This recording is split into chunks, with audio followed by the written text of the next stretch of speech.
Here I am in Singapore trying to retrace my refugee camp. I do remember him being in the re-education camp. I do remember going to visit him. I only see a picture of him in his uniform. As a child going on Vượt, Biên, your parents weren't there. My parents weren't there. We were not allowed to communicate with our parents.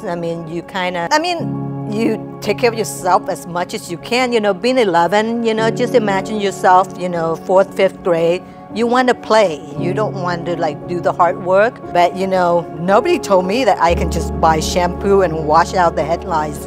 Instead, they shaved my head. So imagine being 11-year-old girl, starting brand new school.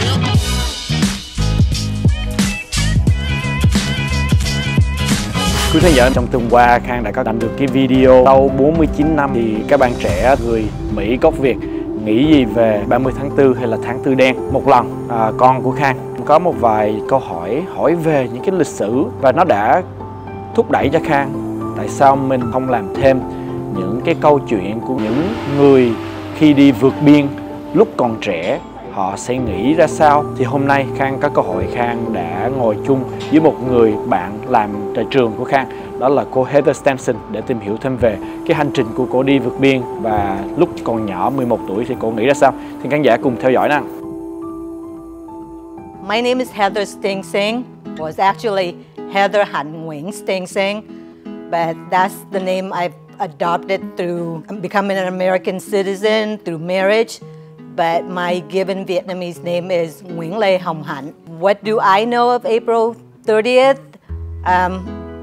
One distinct detail that I remember of April 30th, 1975 is being on my mom and dad's Honda, the little motorcycle, trying to go seek shelter. And it was me, my youngest sister, and a brother. At that time, my youngest sister had not been born yet. My mom was pregnant at the time, and she was born within a month, less than a month after the fall of Saigon. Can you give us a little description of your hometown? I am from Hóc Môn Bà Điểm. It is right outside of Saigon. I've only been back to my hometown once. In 1990. What I love about the Vietnamese community is the tight-knit. Everybody know the kids know the family history. My home is no longer there.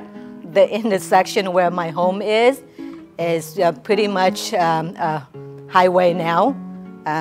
It's an area that you kind of don't want to go back anymore either. My family has, like I said, we live along a major highway to Tây Ninh, and we have a business, but as most in my generation, when you say business, it's not like selling one thing. It's kind of like you sell everything. We sold cigarettes, we sold gas, but our biggest thing was selling firewoods. My mom's kind of the head of the household. My dad was, you would call it Thiếu Nguy. He works for the former Vietnamese government. Do you know what branch he's in? I think he's in Sĩ Quan still, yeah, but I'm uncertain. I have picture. I don't know much, and I do remember him being in the re-education camp. I do remember going to visit him. I only see picture of him in his uniform. I remember my mom pretty much destroyed all pictures that had him with his uniform in it, because we literally have a picture of me and my one younger sister with their heads cut off because he was in the former government uniform. My dad's name is Nguyễn Tính Đồng. He's no longer with us. He passed away a few years ago. Tell us about your journey to Vượt Biên. Did you prep for it? We're talking 1980. I was 11 years old. I don't remember what month we tried to escape the first time, but it's probably within a month. I don't think it's very far. I wasn't even the one chosen to escape, if you call it even chosen. because in our culture we protect the eldest and the youngest, and you know, the male members of your children. So my younger sister was supposed to go, but she got sick. So even, you know, at 11, you don't know that, you know, escape by boat, or you don't even know, you know, everybody dream of coming to America. We don't know how far it is or anything like that. But we actually made 2 attempts to escape. And as you know, to escape by boat, you either are the owner of the boat and you organize it and you sell space on the boat, and mostly you sell it by gold. So my family was fortunate enough that my mom's cậu, which is like my cậu, was part of the organizing group. So if it's almost like, I don't want to call it a pyramid scheme, but it's like, you know, if you can bring in 5 people, then you get 1 free ride. And that's how, you know. And as is, my sister wasn't even the one chosen to go. It was his true nephew. His sister's grandson was supposed to go. But that side of the family is more related to the newer government. So they were afraid to send him. So by default, he asked my family. And when he asked my mom, it was my sister was supposed to go, but then she got sick, so she couldn't go. So then I got to go. The first attempt, we tried to escape.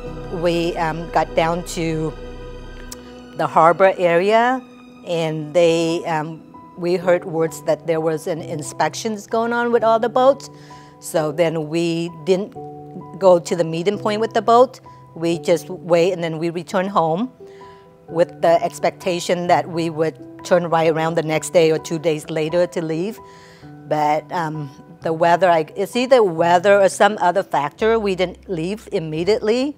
So then I was just allowed to go back with my family, but I was not allowed to tell any person where I've been. All I can say was I went to visit sick grandparents. During the month I escaped Vietnam, which was April, as you know, people take into consideration weather factor, you know, and all that, and the size of the boat and how many people. So then on the second escape, they picked me up early in the morning. We went down to the river, got on like a small fishing boat, and we just kind of hike along the river path and like pretend you're fishing. We were not allowed to be up outside, so within our small gear, which is the small boat, you know, there was, I think, my uncle brought myself, his daughter, and a nephew. So there was 4 of us, and I believe there might have been a few other people on the gear with us. And we stayed on that small boat pretty much until dark, and then that's when we went to the ocean and got on a bigger boat. Even with a bigger boat, it's not really that big, because if I recall correctly, it's 14 meters, which is about 45 yards. So I always tell people, just think of a football field, and it's like half the size of a football field. We have 79 people on that boat. So then we got on the boat, and you know, in darkness, we escaped. I remember being chased. I think we got chased and shot at least for sure once, possibly twice. As soon as we got past the international water line, our boat engine broke down. As a child, what do you do on the boat anyway? You know, it's packed, it's crowded. Even though I say it's about 40 feet long, I mean, I don't know how wide it is, so I can't give you the exact measurement. But a boat, you know, I go to the boating show here, and I get on some yacht, and I'm like, this is a lot bigger and fancier than my boat, okay? We're all packed in like sardines under. We're not even to be on the top.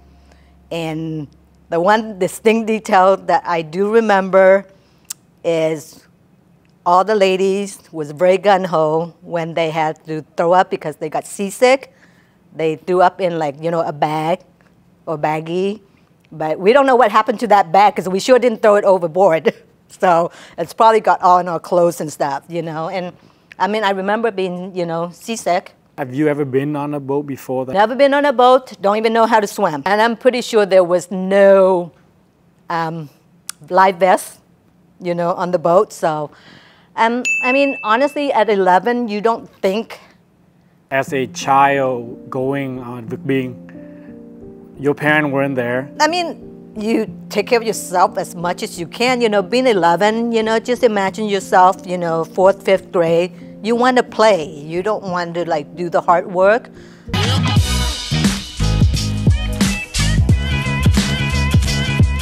Looking back, you kind of surprised that you went through it because, you know, I've had the fortune of being on cruise ship now and, you know, travel to places, and it's amazing what our people, the Vietnamese people, do to escape the hardship and the oppression that they experienced after the fall of Saigon. Was there any struggle during the trip? Well, like I said, we were chased at and we were shot at, but we were lucky.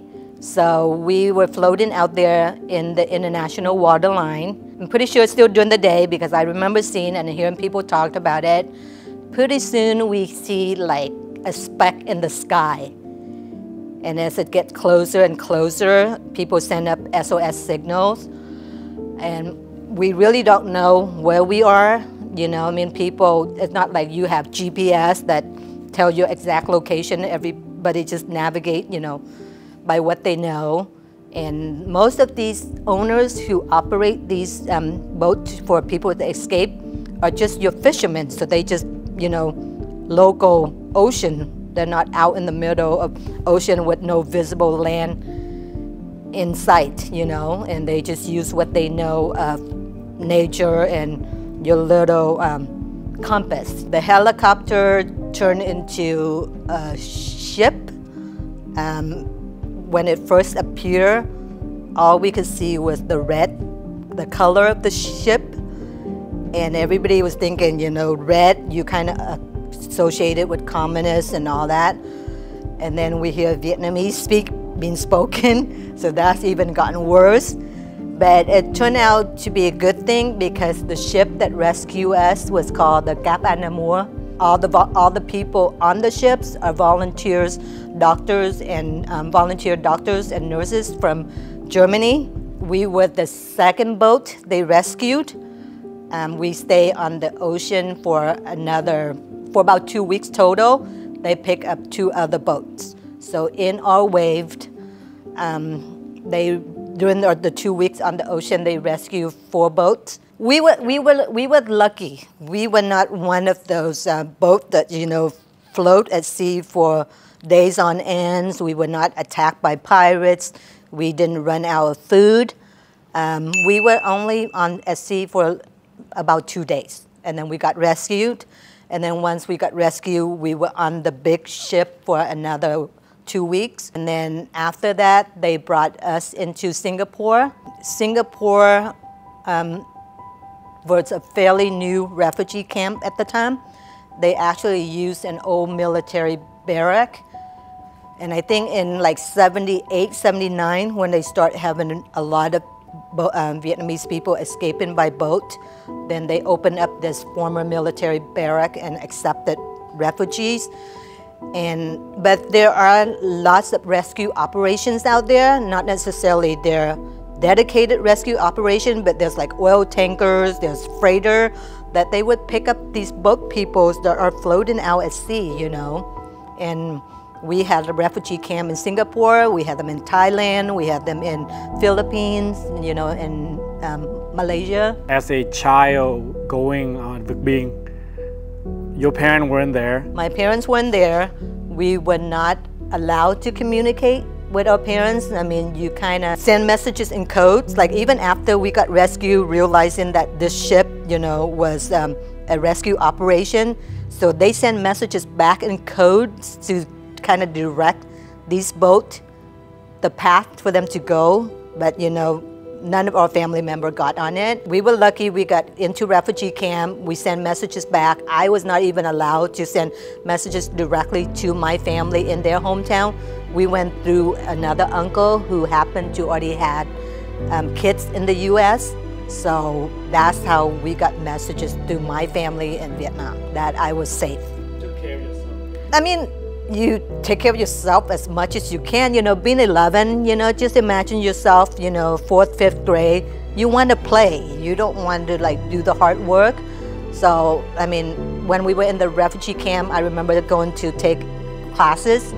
I think we were taking classes in German and English because we weren't sure where we would end up, because usually the ship that rescue you end up being kind of like responsible for you. So they're, wherever the ship is registered, they usually end up taking immigrants. That's why you have Vietnamese boat people living in Germany, France, you know, Holland, you know, so different countries. So it's, you know, once you start doing the history and talk about your family, you find out these things.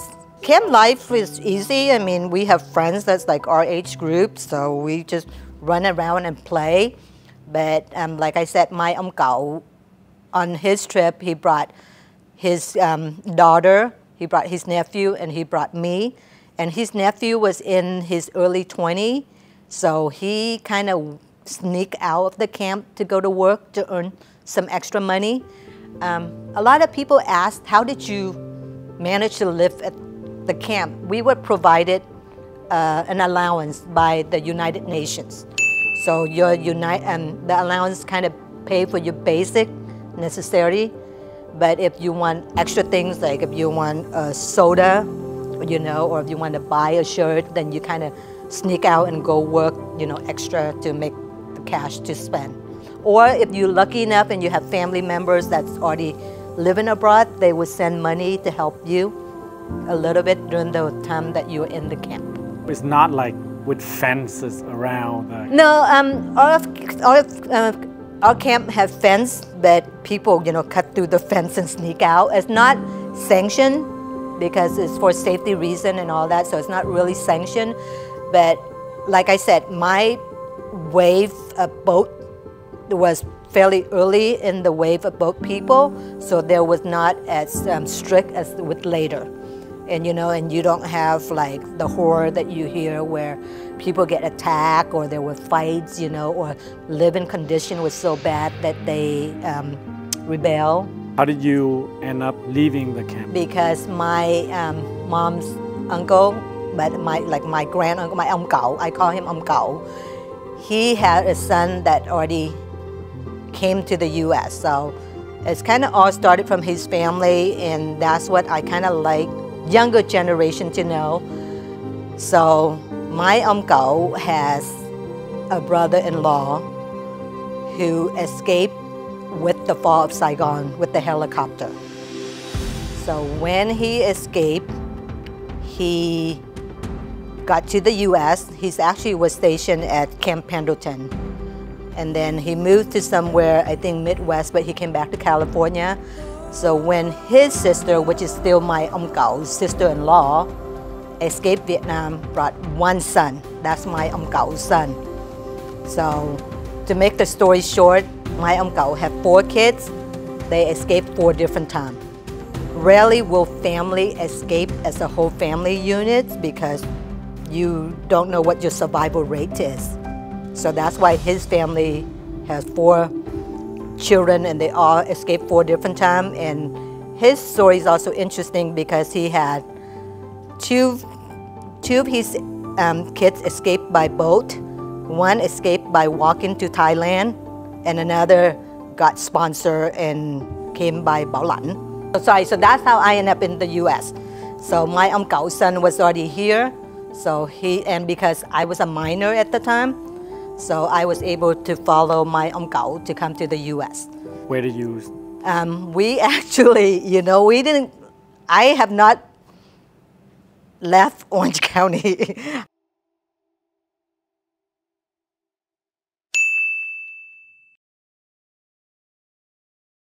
Các em học sinh thân mến, các em có sẵn sàng để nâng các kỹ năng của mình lên mức cao hơn chưa? Hãy sẵn sàng đi, bởi vì học khu trung học Huntington Beach đang bổ sung thêm các lớp giáo dục kỹ thuật nghề hay CTE trong niên học tới. Cho dù em thích về kỹ thuật, y tế, kinh doanh hay các ngành nghề khác, đều sẽ có lớp ưa thích cho mỗi người. Các lớp CTE được thiết kế để cho học sinh có trải nghiệm thực tế trong đời sống. Hãy tận dụng cơ hội này để phát triển các kỹ năng đáng giá, giúp các em chuẩn bị cho sự thành công. Các lớp CTE sẽ khác nhau tùy vào các trường trong học khu. Em nhớ hỏi chuyên gia hướng dẫn của mình để xem các lớp nào được dạy ở trường em. Đừng bỏ mất cơ hội này để khám phá về các đam mê và tiềm năng của mình.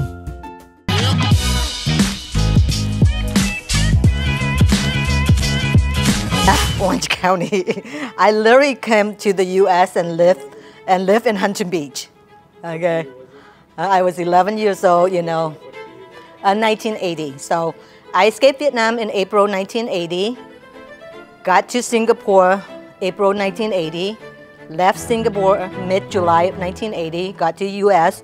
July 1980, and got to Southern California. Lived in Huntington Beach all my life except for the 4 years I went away to college in Santa Barbara. So, yeah, that's how I got to the U.S. It's kind of a long route, but both person with ông Cậu got sponsored by ông Cau's son, and then I turned around and sponsored my own immediate family years later. What was your feelings the first time you arrived to the U.S.? Well, the first difficulty you have would be, I would say, schooling.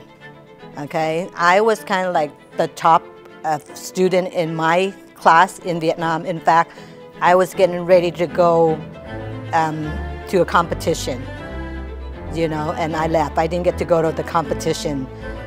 I came here and it was the summer, so I didn't get enrolled in school, but when school resumed, then I got enrolled in 6th grade. The difficulty part was language, that's for sure, because I was not prepared, didn't know a yes from a no, didn't know a hello from a goodbye.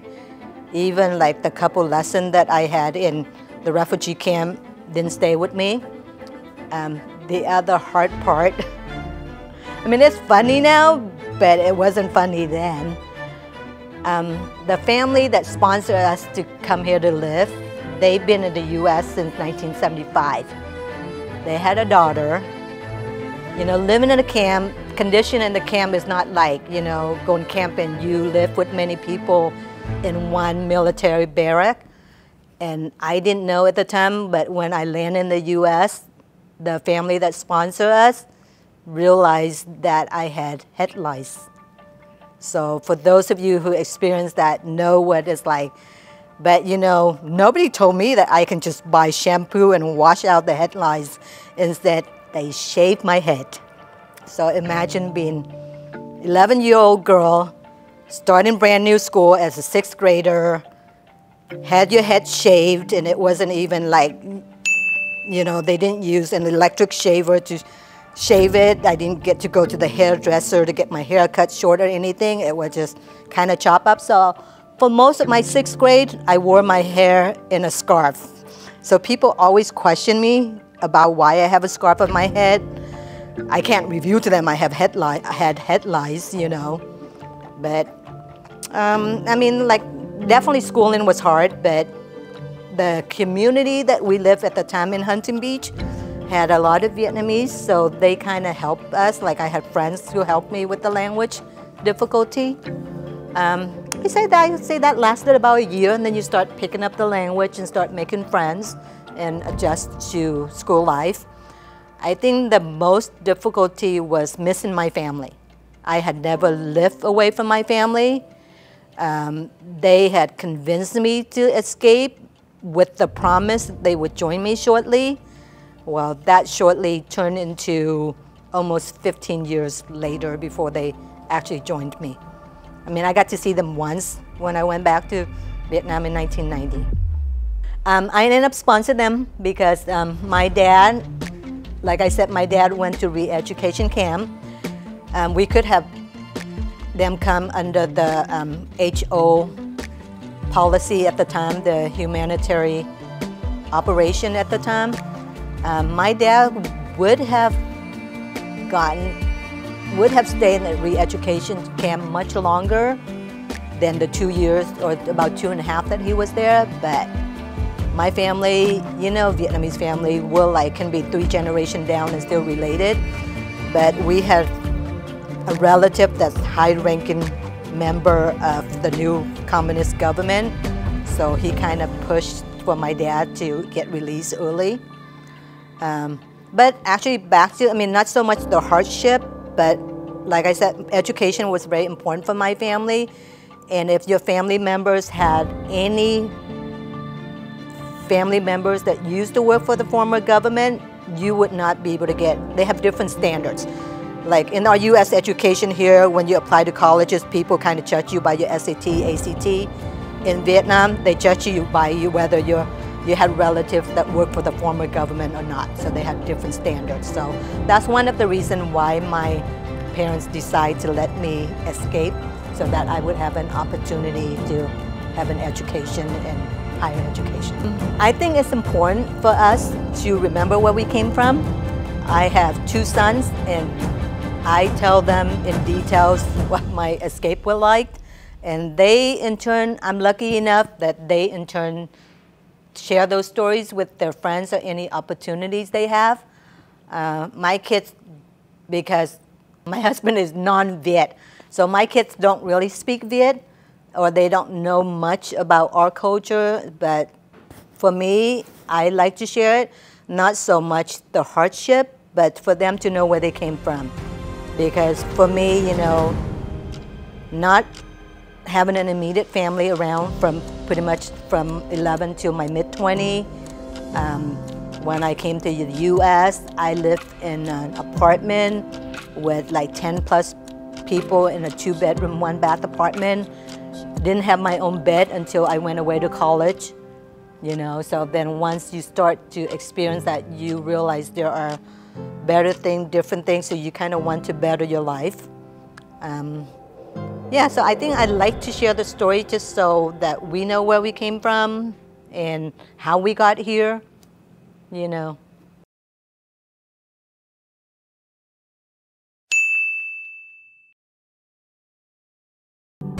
These buildings weren't here. I think this was a field of grass that we used to catch the bus to go into the main city. Sad. I don't have a whole lot of memories. It's just here and there, but just knowing I was here 39 years ago. It's so different. None of these trees was here before. I just remember it as a field of grass. Oh my gosh. Can't believe I did it. 39 years and I did it. Multiple families would live in one. There's the mental hospital.